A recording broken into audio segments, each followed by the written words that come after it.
இந்தியாவுடன் இருந்த கச்சத்தீவை 1974ஆம் ஆண்டு மத்தியிலே காங்கிரஸ் ஆட்சி, தமிழகத்திலே திரு கருணாநிதி அவர்களுடைய தலைமையிலே திமுக ஆட்சி. அந்த காலகட்டத்திலே மத்திய அரசு கச்சத்தீவை இலங்கைக்கு தாரை வார்த்தது. அப்பொழுதே தமிழ்நாட்டு மக்கள் எதிர்ப்பை கிளம்பினார்கள். அன்றைக்கு தமிழகத்தை ஆண்ட திராவிட முன்னேற்ற கழகத்தைச் சேர்ந்த முதலமைச்சர் அதை கண்டுகொள்ளவில்லை. இதனால் மீனவ மக்கள் கடும் பாதிப்புக்குள்ளாக இருக்கின்றார்கள்.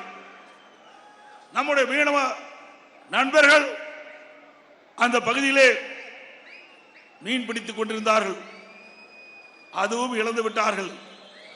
அந்த கச்சத்தீவிலே ஓய்வெடுக்கவும் மலைகளை உலரவிடவும் அதை பயன்படுத்தி வந்தார்கள். இந்த கச்சத்தீவை இந்திய அரசு இலங்கைக்கு தாரை வார்த்த காரணத்தினாலே நமக்கு அந்த உரிமை பறிபோய்விட்டது. இதனால் மீனவ மக்கள் கடுமையாக பாதிக்கப்பட்டுக் கொண்டிருக்கிறார்கள்.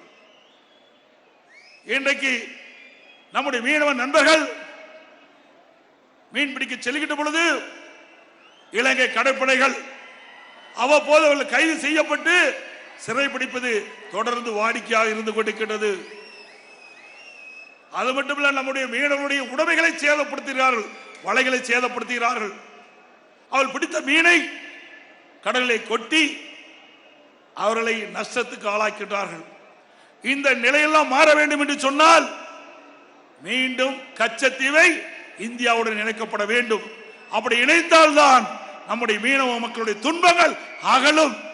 அதற்காக இதே புரட்சி தலைவி அம்மா அவர்கள் 2008ஆம் ஆண்டே அம்மாவை முன்வந்து உச்ச நீதிமன்றத்திலே வழக்கு தொடர்ந்தார்கள்.